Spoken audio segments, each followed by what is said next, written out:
Hello students, आज हम discuss करेंगे एक्टिव और पैसिव इम्यूनिटी के बारे में।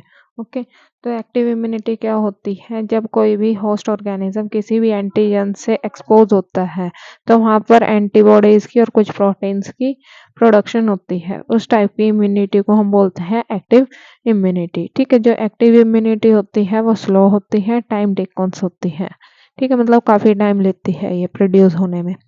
ठीक है, फिर आती है पैसिव इम्यूनिटी। पैसिव इम्यूनिटी में क्या होता है? जब रेडीमेड एंटीबॉडीज को डायरेक्टली दिया जाता है ताकि जो बॉडी है उसको हम प्रोटेक्ट कर सके ओरिजिन एजेंट से। ठीक है, तो उस टाइप की इम्यूनिटी को हम बोलते हैं पैसिव इम्यूनिटी। फिर ये कहा जाता है जो मदर मिल्क होता है वो फिट न्यूबॉर्न बेबी के लिए काफ़ी ही ज़रूरी होता है। क्यों होता है? क्योंकि उसमें क्या होते हैं, येलोइश फ्लूइड होता है जिसको हम कोलोस्ट्रोरम बोलते हैं। ठीक है, ये सिक्रेट किया जाता है मदर द्वारा in the initial day of a lactation. इसमें काफ़ी सारे एंटीबॉडीज होते हैं जो कि न्यूबॉर्न बेबी को प्रोटेक्ट करती है। ठीक है, अब जो फीटस होता है, ठीक है, फीटस वो होता है जो बेबी प्लेसेंटा में डेवलप होता है। ठीक है, तो ये क्या करता है? काफ़ी सारे एंटीबॉडीज रिसीव करता है फ्रॉम द मदर, मतलब अपने मदर से काफ़ी सारी एंटीबॉडीज रिसीव करता है ड्यूरिंग द प्रेगनेंसी। ठीक है, ये भी एक तरह से पैसिव इम्यूनिटी का एग्जाम्पल है। फिर आता है आपका वैक्सीनेशन और इम्यूनाइजेशन। वैक्सीनेशन क्या होता है?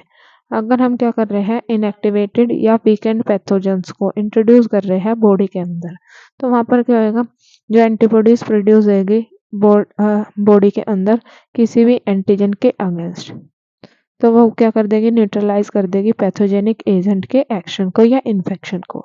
ठीक है, तो जो वैक्सीन होती है ये प्रोड्यूस करती है बी सेल्स और टी सेल्स मेमोरी, जो कि पैथोजेंस को क्या करती है, क्विकली रिकॉग्नाइज करेगी और उनको एक्सपोज कर देगी। ठीक है, फिर इसके बाद आता है आपका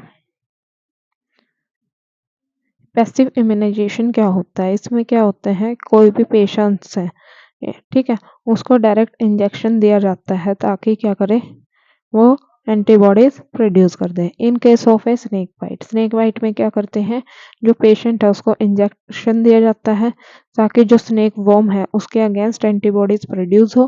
ठीक है, और एंटीबॉडीज प्रोड्यूस होएगी तो वो उसको डिस्ट्रॉय कर देगी। इस तरह के इम्यूनाइजेशन को हम क्या बोलते हैं, पैसिव इम्यूनाइजेशन बोलते हैं। ओके, फिर आपका आता है एलर्जीन। एलर्जीज क्या होते हैं? जैसे आप कहीं नई जगह पर जाते हो तो आप अचानक से स्नीजनिंग स्टार्ट कर देते हो, वीजनिंग स्टार्ट कर देते हो कोई बिना रीजन के।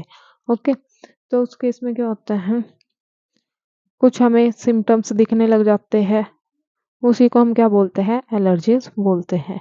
ऐसा क्यों होता है? कुछ जो इन्वायरमेंट्स में पार्टिकल्स होते हैं वो क्या होते हैं, हमारे लिए सेंसिटिव होते हैं। जैसे कि मिस्ट, धूल मिट्टी से भी किसी किसी को एलर्जी होती है। पोलन जो पोलन सेक्स होते हैं, पोलन ग्रेन्स जो होते हैं, उनसे भी क्या होती है, एलर्जीज होती है। मतलब अगर कोई फूल सूंघता है तो वो छींकना स्टार्ट कर देता है। क्यों? क्योंकि उसको उस चीज से क्या है, एलर्जी है। ठीक है, फिर उसके बाद वही है सेम एलर्जी क्या होती है, किसी भी इन्वायरमेंट में कोई भी एंटीजन है जो इन्वायरमेंट में प्रेजेंट है उससे एक सडनली इम्यून रिस्पॉन्स क्रिएट हो रहा है, उसको हम एलर्जी का नाम दे देते हैं।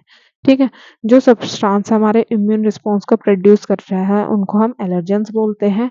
ठीक है, the antibody produce to this are easy type. कुछ एग्जांपल्स रखे हैं एलर्जेंस के जो एलर्जी कोज कर सकते हैं, एलर्जी प्रोड्यूस कर सकते हैं। ठीक है, जैसे मिस्ट एंड डस्ट, फिर पॉलन्स, एनिमल डेंगर्स। ठीक है, जैसे किसी को ये गोबर वगैरह से भी एलर्जी होती है, पोलन से भी और धूल मिट्टी से भी। ठीक है, अब जो एलर्जिक रिएक्शन है उसके सिम्टम्स क्या है? ठीक है, इसमें क्या क्या आएगा, स्नीजनिंग स्टार्ट हो जाएगी, छींकना स्टार्ट हो जाएगी, आंखों से पानी आना स्टार्ट हो जाएगा, नाक से पानी आना स्टार्ट हो जाएगा और सांस लेने में डिफिकल्टी होना स्टार्ट हो जाएगा। ठीक है, allergy is due to the release. अब जो एलर्जीज होती है वो किस कारण से भी हो सकती है, इसमें क्या होता है, हिस्टामाइन और सीरोटोनिन केमिकल्स प्रोड्यूस होते हैं मास्ट सेल से।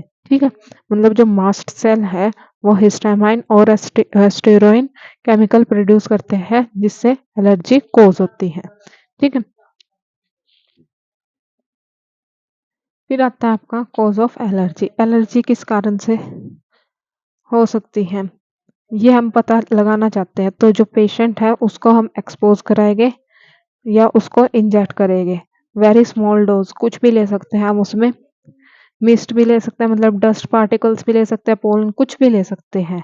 ठीक है, very small dose of a possible allergens and this reaction studies, और जो हमें रिएक्शन दिखेगी उसको हम स्टडी करेंगे। ठीक है, हम कुछ ड्रग्स का भी यूज करते हैं जैसे एंटीहिस्टामाइंस, एड्रेनालाइंस एंड स्टेरॉइड, ताकि जो सिम्टम्स है एलर्जी के वो क्या हो जाए, रिड्यूस हो जाए। ठीक है, फिर इसके बाद आता है आपका ऑटो इम्यूनिटी। ऑटो इम्यूनिटी क्या होता है, जो हमारी बॉडी होती है, जो हमारी बॉडी होती है वो क्या करती है, खुद के ही सेल से लड़ना स्टार्ट कर देती है। बॉडी के जो सेल्फ सेल्स होते हैं उनसे लड़ना स्टार्ट कर देती है, उसको बोलते हैं ऑटो इम्यून डिसीजेज। ठीक है, जैसे कि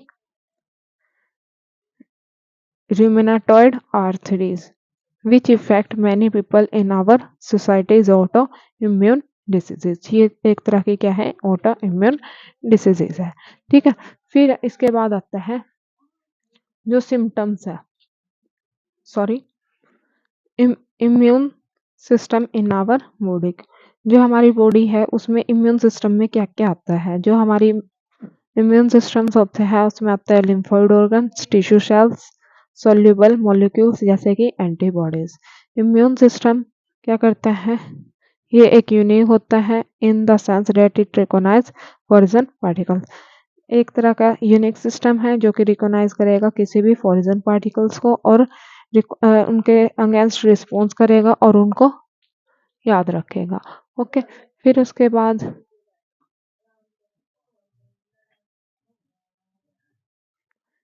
बाद आते हैं कि जो इम्यून सिस्टम है किस किस चीज में इम्पोर्टेंट रोल प्ले करता है। एलर्जिक रिएक्शंस जो होती है,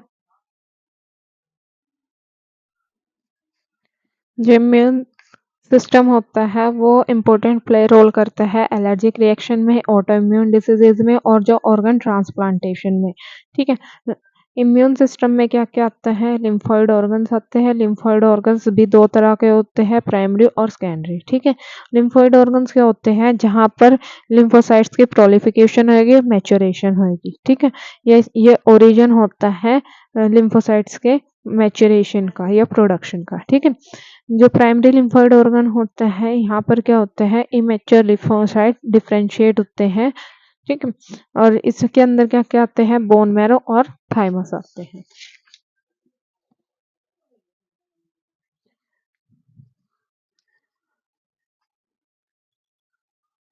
जो इमेच्योर सेल्स होते हैं वो डिफरेंशिएट हो जाते हैं एंटीजन सेंसिटिव लिम्फोसाइट्स में। ठीक है, मैच्योरेशन के बाद जो लिम्फोसाइट्स होते हैं वो माइग्रेट हो जाते हैं सेकेंडरी लिम्फोसाइट्स में, जैसे कि स्प्लेन हो गया, लिम्फ नोड हो गया, टॉन्सिल हो गया, पियर पैचेस हो गया of small intestine and appendix. ठीक है, और जो secondary lymphocyte organ secondary lymphoid organs होते हैं ये प्रोवाइड करते हैं site for the interaction of A lymphocyte with the antigen, और प्रोलिफिकेट होने के बाद ये इफेक्टेड सेल्स में चेंज हो जाते हैं। ठीक है, अब क्या है, बोन मैरो। बोन मैरो एक मेन लिम्फोइड ऑर्गन्स होता है। इस यहाँ पर क्या होता है, जो लिम्फोइड लिम्फोसाइट सेल्स प्रोड्यूस होते हैं। ठीक है, थाइमस एक लोब शेप का स्ट्रक्चर होता है या ऑर्गन होता है जो कि हार्ट के पास प्रेजेंट होता है बीनीथ द ब्रेन बोस्ट।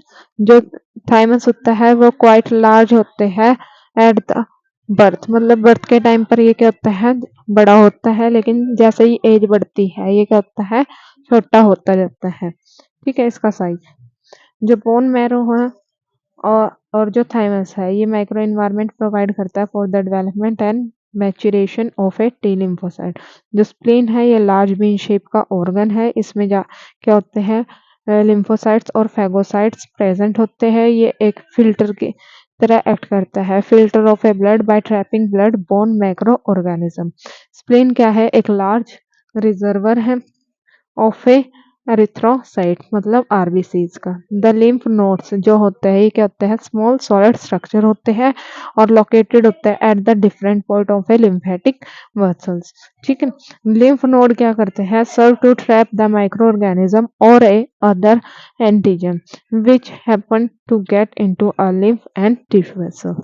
अब जो एंटीजन है वो ट्रैप करेंगे इन द लिम्फ नोड और रिस्पॉन्सिबल होते हैं for the activation of a lymphocytes जो कि प्रेजेंट होते हैं देर और वहां पर। ठीक है, और जो कोज करेंगे इम्यून रिस्पॉन्स। फिर आपका आता है देर इज लिम्फोइड और जो लिम्फोइड टिश्यू होते हैं वो लोकेटेड होते हैं काफी सारी जगह पर, जैसे रेस्पिरेटरी, डाइजेस्टिव और यूरोजेनेटल ट्रैक, जिसको हम क्या बोलते हैं? मुकोसा एसोसिएटेड लिम्फोइड टिश्यू। ठीक है, ये कंस्टिट्यूट करता है 50% of the lymphoid tissue in a human body. Okay.